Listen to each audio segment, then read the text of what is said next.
When people talk about human resources, it is generally recognized that is a very important ingredient for the economic development of any country. So it may come as a surprise to you that you find out that despite all the economic successes in Taiwan, that there is actually a talent shortage in Taiwan today. On today's program, we are delighted to have Mr. David Hall as our special guest. Mr. David Hall is currently the founder of USBCT, and he's going to share with us his many observations and experiences in Taiwan's business environment today. Welcome to the program, David.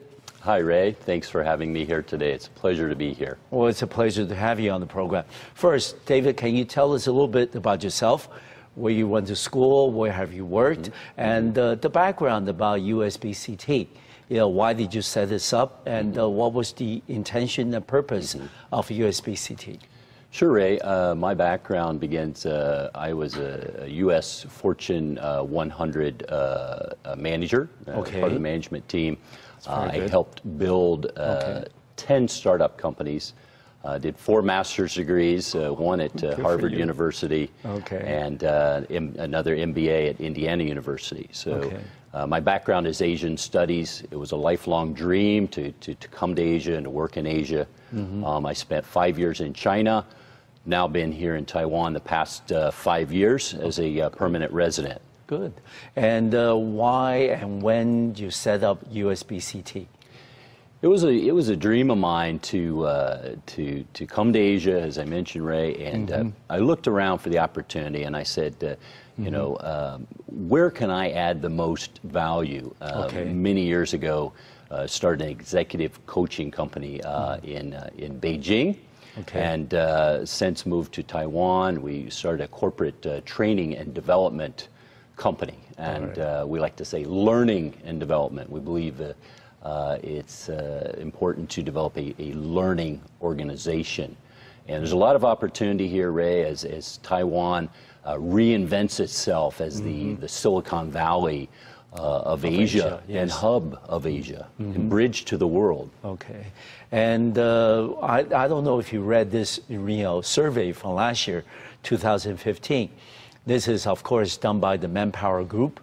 It's on the 2015 Talent Shortage Survey. According to the survey, over 57% of the employers in Taiwan say that there is a talent shortage in Taiwan. And this may come as a surprise, at least to me, and maybe to some of our viewers as well, that Taiwan, with all the rapid economic development that we have seen in the last 25, 30 years, that we still have a talent shortage in Taiwan. Also, we have spent so much resources onto the education, technical, vocational training in Taiwan, and we still don't get the manpower that we need and that we want. What is your view? Well, I am familiar with that report and that survey. I read that every year. I know it's been out, I think, about 10 years now. And it is a big surprise to everyone here. And that's the issue. People do not understand exponential growth. We're in an inflection point of exponential growth. We have just not seen this type of the velocity, the scope, and the scale of this type of change. So it is a surprise. It is. And it should be a wake-up call to the leaders here in Taiwan. And given the fact that we, I teach part-time at the local university, and we get fresh graduates every year. And, the graduates sometimes come back to see me and say, Professor Wu, it's been 2 months since graduation. I'm still looking for a job.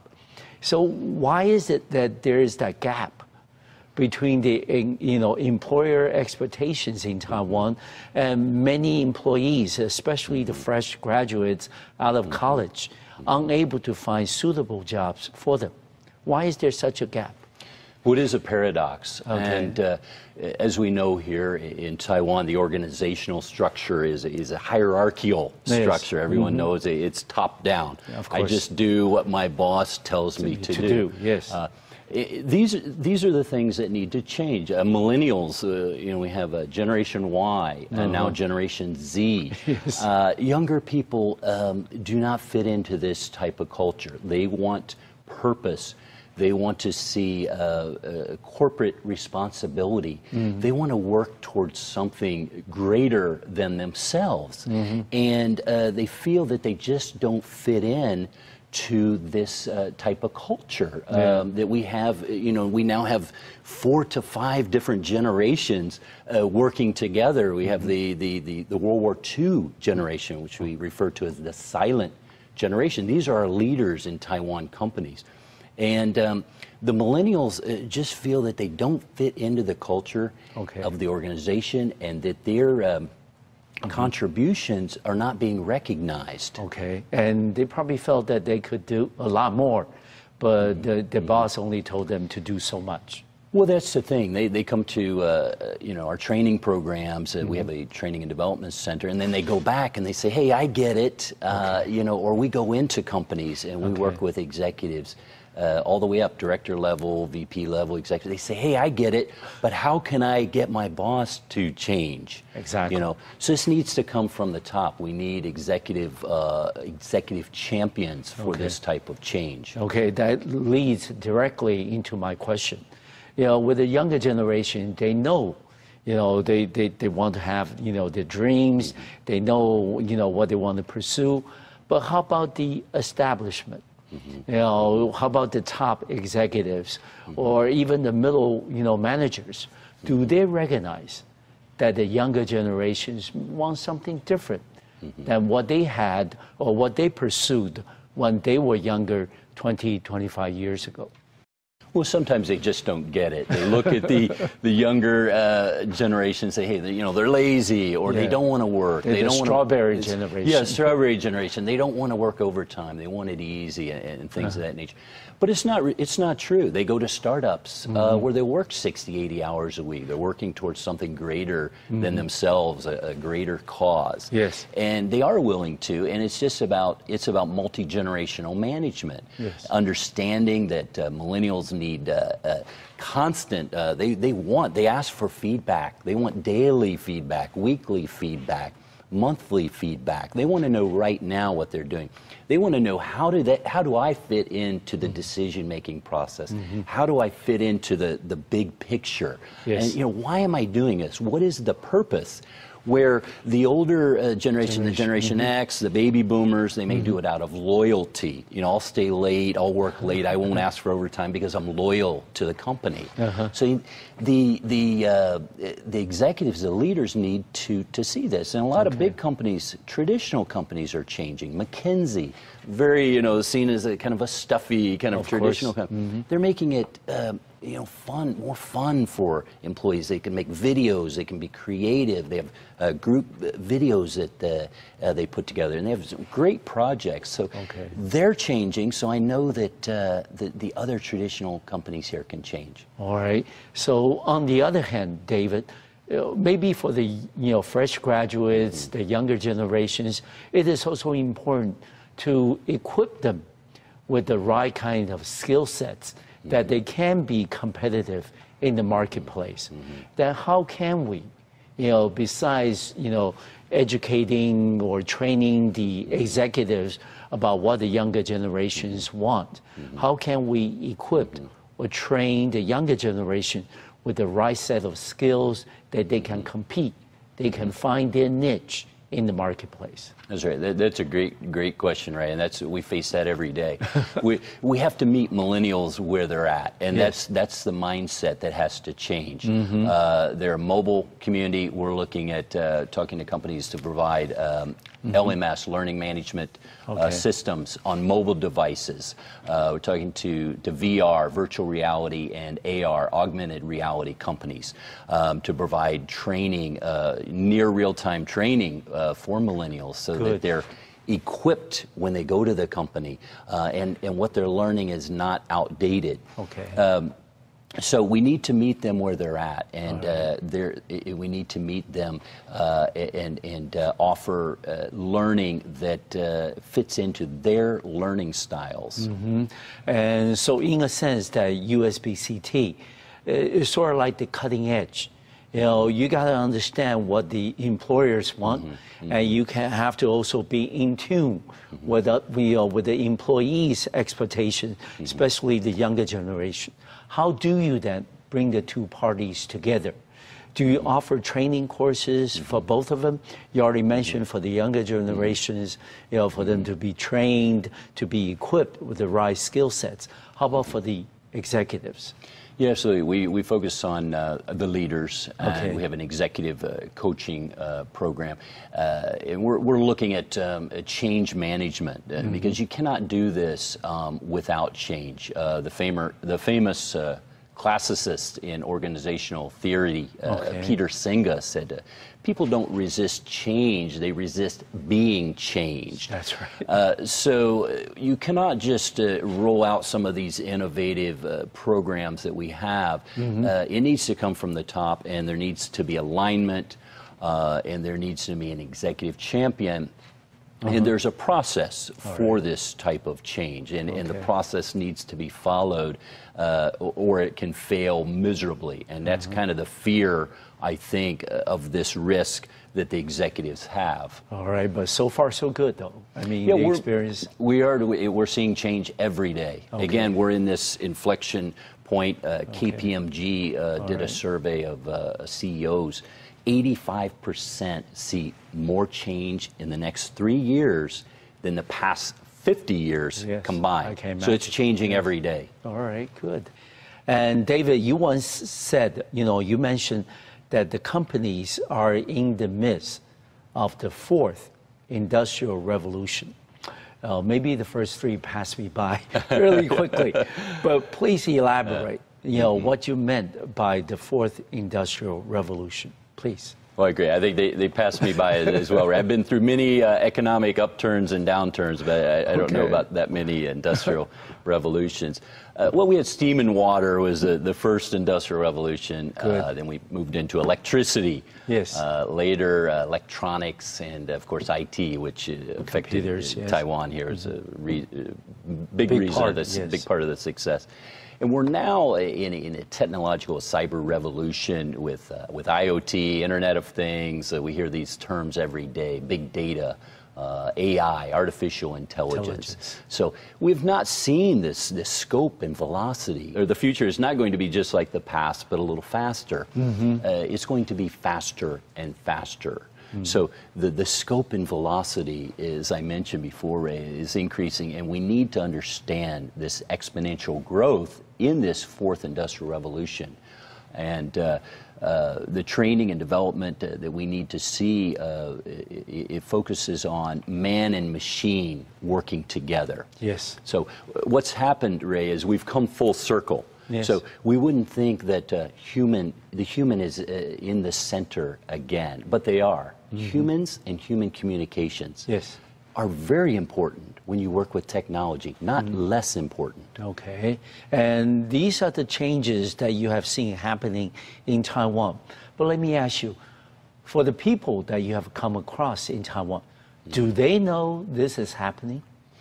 Do the companies and the top executives know these are the changes that may be inevitable in the next few years? Well, Ray, I think they're starting to see the cracks. We've seen companies throughout Europe. We've seen Nokia go under. We had a little bit of a shake-up with HTC being delisted here. So I think they're starting to see it. But the problem is, in the past, not innovating and not changing may have meant a loss of millions or billions. Today, it means collapse. Yes. Survival. Survival. You can be disrupted by a kid in his dorm room. I mean, just look at Facebook, look at Uber, Airbnb. So these are real situations that need to be addressed, and we need to realize that. But I don't think a lot of people do. All right. And based on your observation about the workforce in Taiwan, what are some of the strengths and weaknesses of the workforce in Taiwan, because we have been traditionally very proud of the fact that Taiwan's always boasted one of the more skilled labor force in Taiwan. But as things have caught up, some of the developments in recent years have demonstrated that maybe we're not producing the manpower that's needed for the fourth industrial revolution or the next structural, upgrading. So what are some of the strengths and weaknesses that you have seen about Taiwan's labor force?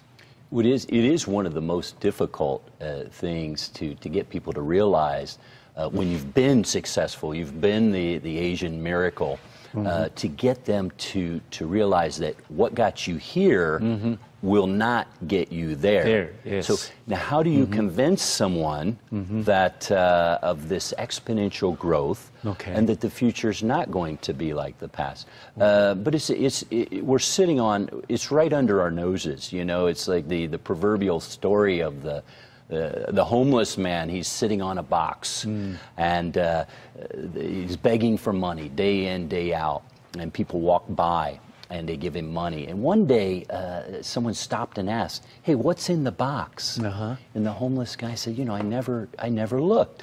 He said, "Well, why don't you stand up and look?" So he opens it up, and it's bars of gold. So he's sitting on that. It's right under his nose. Yes. So we're looking all around Asia. We're looking all around the world here in Taiwan.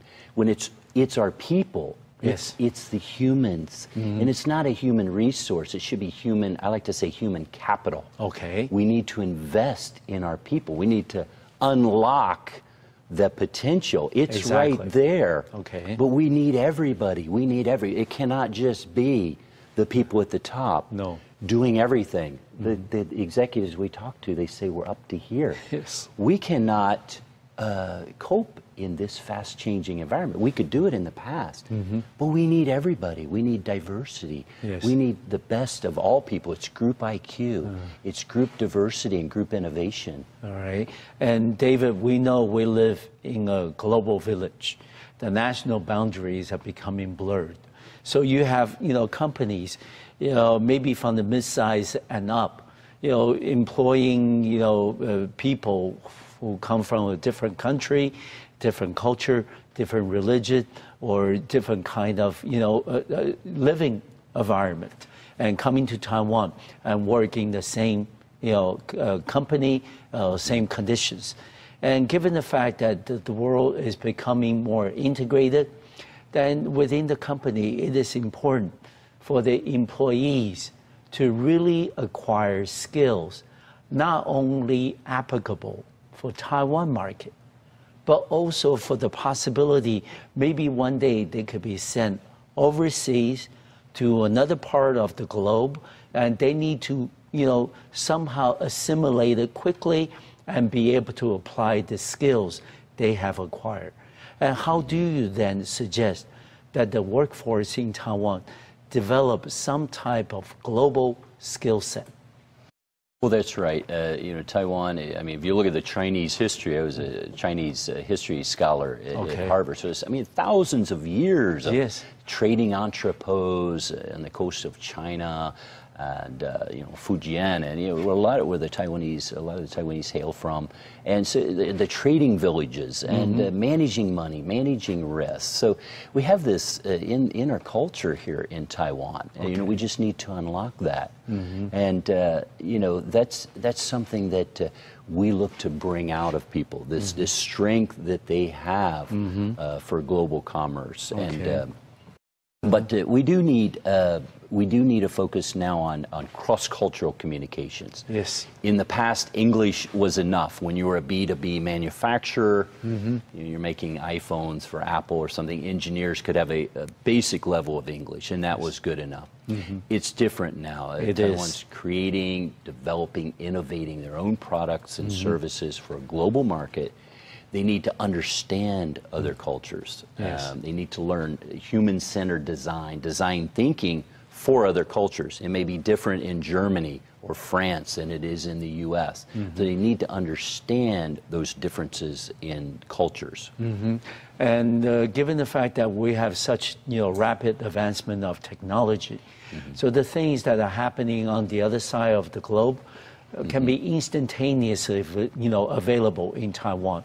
How do you think that type of transmission of information, messages, or images can somehow prepare the workforce in Taiwan to be ready and equipped to understand not only for the the skills, the trainings they have received, but also develop that mentality to able to see themselves working in a different environment, different culture, and still stay competitive. Well, we really do need to be all things to all people now. Yes, so yeah. everyone, we hear that every day. We've got one person, doing 2 or 3 different jobs. They really need to become what we call the global linchpin. They need to become the creative artist in their position. We've had the different phases throughout history of data, information, knowledge, and wisdom. Yes. We have the knowledge worker. Now they need to become the wisdom worker. Before it was enough to know, for instance, the relationship between and among data and data sets. Okay. Now we really need to understand not only the relationship between things, processes and systems, we need to understand the principle, the underlying principle behind it. So they really now, people need to become the wisdom worker. Okay. And, I'm a big advocate of lifelong learning. I download 100 books at a time that I don't have time to read all of them. I sign up for several dozen MOOCs, M-O-O-C, massive open online courseware. I read hundreds of articles. I attend activities, events. We really just need to get out there. You've got to put yourself out there a little bit. Okay. It's about cross-functional. It's about cross-departmental, cross-organizational, cross-industry. It's now about innovative collaboration. Yes. So we've got to put ourselves out there. We need to learn other areas, and cross-cultural communications is one big area that's going to help us globally. Yes. And finally, for this part of the program, David, do you sense the younger generations in Taiwan, are they willing and able to walk away from their comfort zone, to leave the things or the people they're familiar with, and able to venture outside of their comfort zone, whether it's in Taiwan or outside of Taiwan, to explore what is available out there? Well, absolutely. As I mentioned, the Taiwanese, they have this in their blood. It was some of the first traders in the world. So they're able to do this. They just need to be given the chance and the opportunity. The leadership has to trust and respect and have faith in the young people, and let them do what they can be best at doing. Yeah. Yes, all right. I want to ask you that you have mentioned also that companies should shift their mindset away from training to learning. This is something of a breakthrough. Not many people talk about, the shift as you have stated them. And what do you mean by that? We often think about only the employees need to learn new things and new skills and things, but now you urging companies, to try to, not talking about, just training, but also learning. So what do you mean by that? It is a big shift. Peter Senga talked about the classic organizational theory guru, lifelong learning and learning organizations many, many years ago. Yes. And it's now, it's now coming to fruition. We do need to focus on becoming a learning environment and versus training. Training and is more of like a resource. We say human resources. So what is a resource? A resource is something that gets used up. Yes. If you don't need it, you throw it away. Where human capital, you can invest in human capital through learning. And this is not just training you to do something. This is becoming a wisdom worker, where you truly understand the processes, the system, the principles behind what it is that you're doing. All right. And we talked earlier about, the importance of cross-cultural communication. And you have also mentioned the importance of mastering languages like English. And based on your observation, David, how is the level of business English communication in Taiwan in general? Do you normally come across overwhelmingly majority of the executives and employees in Taiwan that are able to carry out a meaningful conversation with you in English? Well, as we know from the studies and exams that have been taken throughout, the scores tend to be a little bit on the lower side. I know, may not be the lowest. Japan's struggling. I know SoftBank offers a $10,000 bonus to any employees in Japan. They can score a 900 on the TOEIC exam.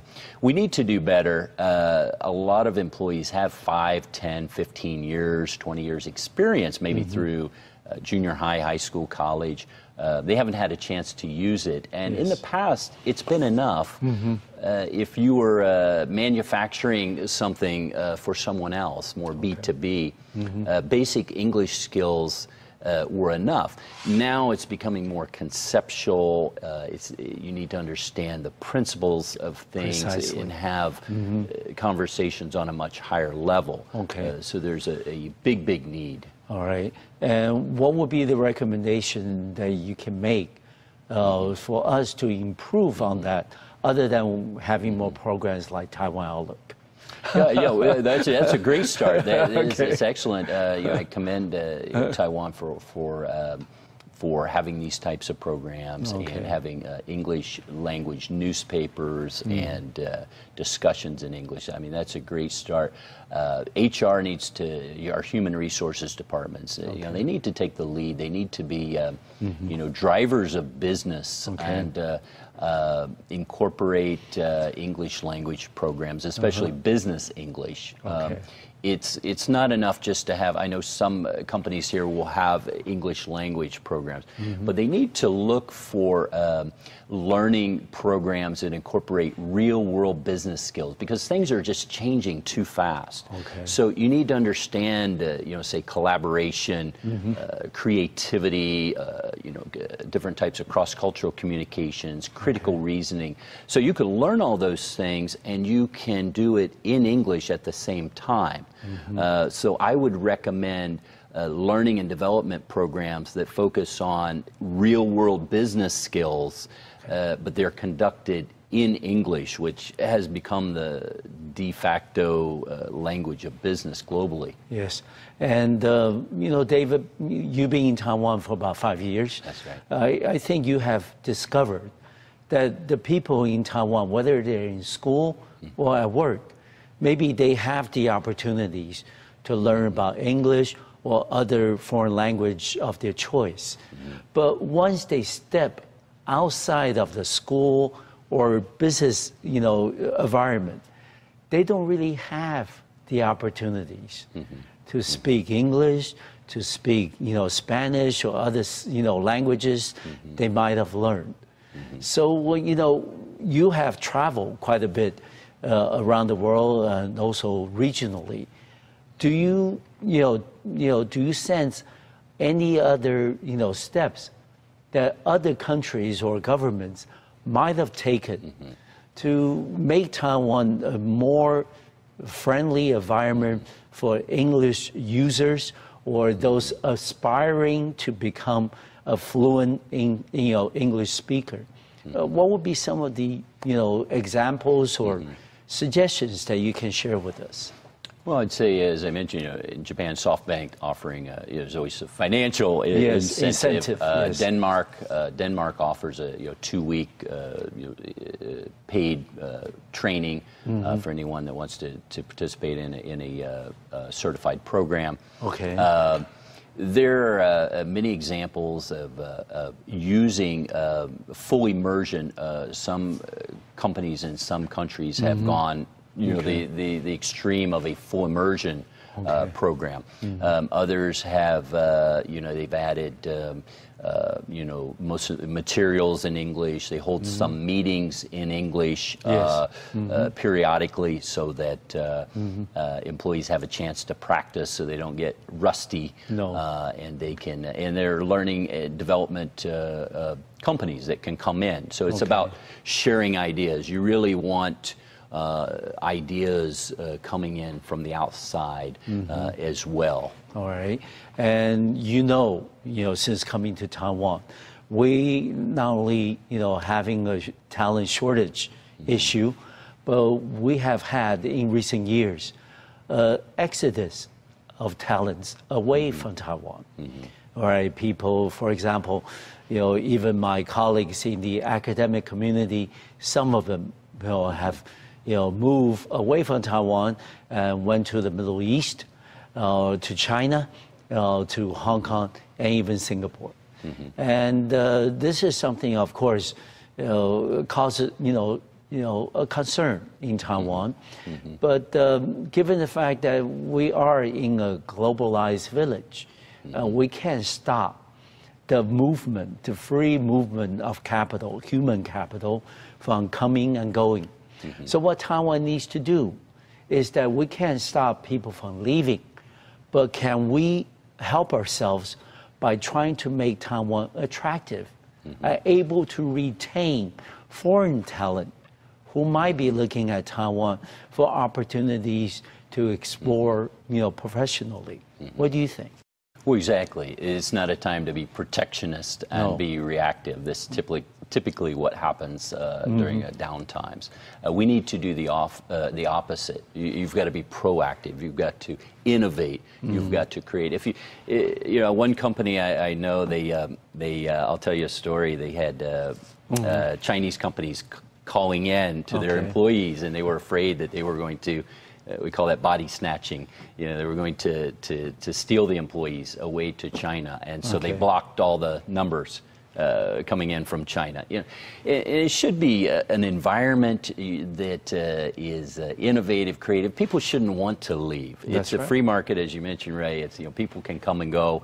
We want to attract foreign talent. We want to uplift women, minorities. We want to have the, we want to get the best out of all of the people. But you can't force people to stay. You should have an organization, and it's not about the money. It's studies have shown that actually it can have an inverse. There's an inverse relationship. You pay people more money, and they can actually, they will actually maybe do less on a project. They've done some psychology studies.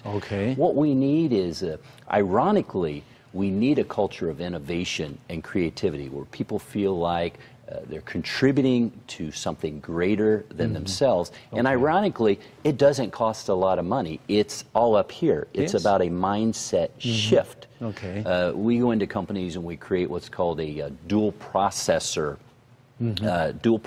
model innovation teams. They're volunteer innovation teams, and this was borrowed from Professor Cotter at Harvard Business School. He's the famous change management guru there. And we go in and we create volunteer teams, and you would be surprised at the inspiration and motivation that people get. And they reach deep inside themselves, and they're able to contribute 10 times, 10x, we say 10x, 10 times more than they were previously.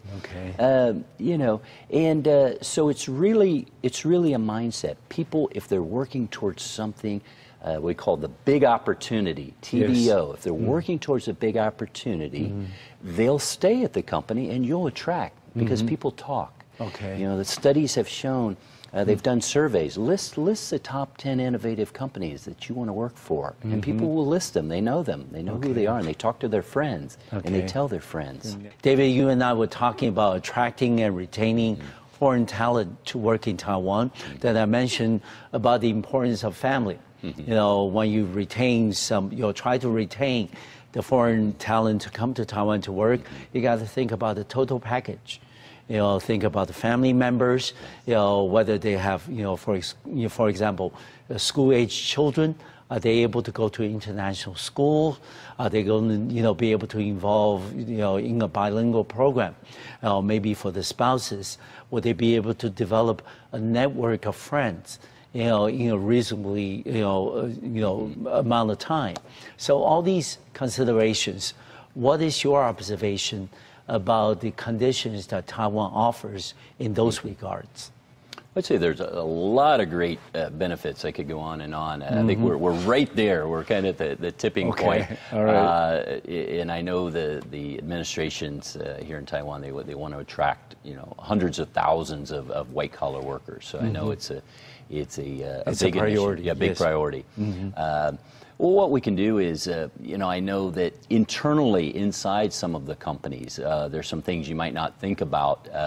I know, for instance, I believe TSMC, they have an internal system in English, so they have some foreign workers, expats working there. If they need to request time off or do HR administrative type things, they can go into the internal system. Okay. So companies, that's one thing companies could do to make it more friendly to work inside the company. Outside the company is great. You know, we've got street signs in English. You know, it's one of the top 10 places to travel, one of the top 10 places to live, one of the top 10 friendliest places in the world, and you can just go on and on. I mean, it's a wonderful environment to live here.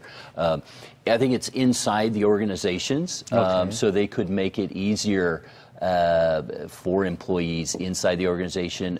We set up mentoring and coaching programs. So you mentioned some of the cross-cultural you know, friendships and things. So perhaps you could have a sponsor or something. I was in the military many years ago. We had a sponsor when we moved to a new country. Yes. So something like that might be a good idea. Okay. And you have mentioned in the beginning part of the program about Taiwan's traditional business culture that emphasize on company loyalty, that emphasize on the hierarchical structure, that also emphasize that people willingly will work late, long hours without asking for overtime pay. But you have been here for about 5+ years now. Do you think such a business culture is still pretty much deeply rooted in Taiwan's business environment, or is there are some changes that you are discovering as the Taiwan economy continues to evolve? No, that's a great point, Ray. We do want to be respectful of that, and part of our customer journey is we go into companies and we partner with them. We learn about their mission, their values, and I do bring in some of my background in Asian studies, so we want to be cognizant of Confucian values. I know there's a foundation started by Acer Computers, Stan Chi, that focuses on Wang Dao and the Confucian values. So we want to take those into consideration, the cultural considerations, and then we look at the organization, and then we look at the team, and we look at the individual. Yes. We like to call it we, W-E, West and East. We don't want to just be seen as coming in, imposing, and then leaving. We see it as a true, long-term, sustainable partnership and relationship. We want to be. We want to build on those values that are part of the culture and part of their organizational culture as well. Okay. All right. And among many of the observations that you have made, what do you think about Taiwan's overtime, overworked culture? And people spend so much time in the office. Normally work anywhere from 10 to 12 hours a day. And a lot of people are now saying this may, inevitably kill some of the creativity drive that these employees might have had, but they could not deliver on those because they are so exhausted physically because of the long working hours. Do you agree with such, assertion? Well, absolutely, absolutely. We do a lot of success coaching, executive coaching, and that's one of the things. You need to look at mind, body, spirit, your nutrition, your sleep. Yes. You cannot be creative if you're tired, if you're not getting good nutrition. So you need to take care of all of those different needs. So it's a big issue, and you know, people need to be creative and innovative while they're there as well, not just putting in the time. I've heard from a lot of people, you know, once the boss leaves, then the whole office clears out. You know, so, you know. That's not healthy. Right, right. Okay. And given the fact that you have many of the tech companies, especially in the United States, they are now offering, for example, you know, employee, you know, recreational facilities. They offer, of course, 24-hour, around-the-clock cafeteria, you know, with all kinds of foods available and things. Do you think that part of the, you know, developments in the West have, you know, gradually in recent years have, you know, had an impact on some of the local companies here in Taiwan? They have now beginning to pay attention about employees taking, you know, not just what legally mandate as, you know, maternity leave, but on top of that, you know, like what Facebook is doing, you know, encouraging, you know, to take, you know, whatever or longer than what the legal requirements are. And also pay more attention about foods that employees take, having some recreational facility like pinball machines and things, you know, in the company. Do you think that's rubbing off in some of the companies in Taiwan? Well, those things can be good if they're used with the right environment of creativity and innovation. I helped build 10 startup companies total, and we had all the ping pong tables and pool tables and Friday happy hours in the office with the CEOs. And so, you know, those things can be a lot of fun, and you know, they're seen as costing a lot of money and frivolous. You can try some of those things. I think they're good to have, but I think it is more about the mindset. And it's more about the people contributing to something bigger than themselves. It's about, you know, it's about autonomy. It's about mastery. It's about purpose. Giving people, you know, their raison d'être, their reason for living. But all those things are fun. It's great to have a great environment, but you need the mindset shift to go along with it. Okay. All right. And given all these changes that we're discovering on the global scale, how can Taiwan stay competitive when some of the, you know, things that we did in the past are you know, no longer, you know, applicable? You know, for example, the long working hours, you know, and the emphasis to be more innovative, to be more creative. You know, how can Taiwan, in this continuing, you know, evolution of the economic, you know, structure and the business culture, how can Taiwan stay competitive? I'd say focus on leadership, focus on soft skills. Succession planning is huge. We've got an aging population. You know, millennials are going to make up something like 70% of the workforce here in the next few years. And so succession planning, very, very important.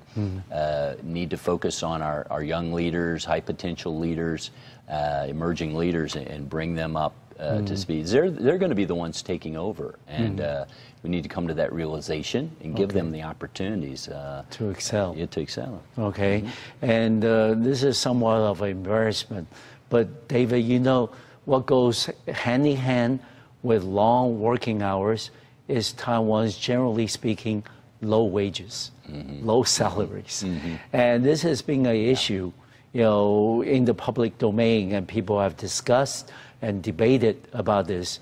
But do you think this, you know, generally lower than usual, you know, level of, you know, wages has really been part of the reason why Taiwan has not been able to stay competitive, able to attract talent from overseas, and also retain some of the young talents in Taiwan? What do you think?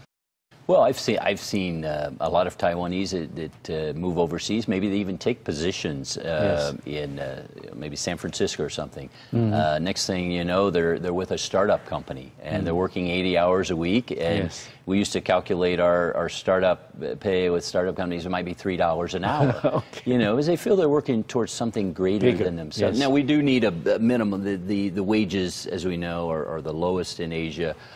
They need to be brought up to be competitive, but after a certain minimum level of standard of living is met, they're no longer a motivator. Then it's more about the organizational culture and being seen as having the environment to be able to contribute and to be recognized and feel like you're adding to something bigger than yourself. Okay.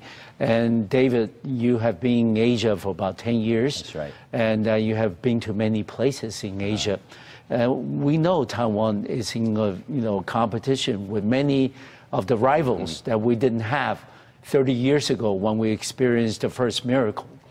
And for Taiwan to stay competitive in the next 5 to 10 years, how can we, with the different changes that we see in the business culture, how can we then continue to be competitive with others? For example, our next door neighbor, China, is becoming a very attractive market, but also a big rival. So what would be your recommendation on that? We partner with one of the Travel and Tourism Training Association, and I gave a talk last month to 50 hotel owners and travel company executives, and they're starting to feel the pinch from the decrease of Chinese tourism. They're looking, hey, how can I make up for this? In the past, it hadn't been much of an issue. Most of the owners are construction company owners, and so they could make up the money, with their development.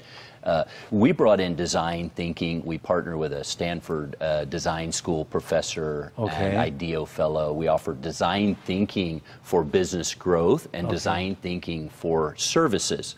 So we came in and worked with those executives to better design their services that are human-centered and user-centered, which is now the focus. And I think companies can focus on design thinking and innovate new products and services. Okay. Certainly, those are very sound advice, and it's been a pleasure to have you on the program today, David. Want to wish you all the best in your future professional and personal endeavors. Thank you very much, David.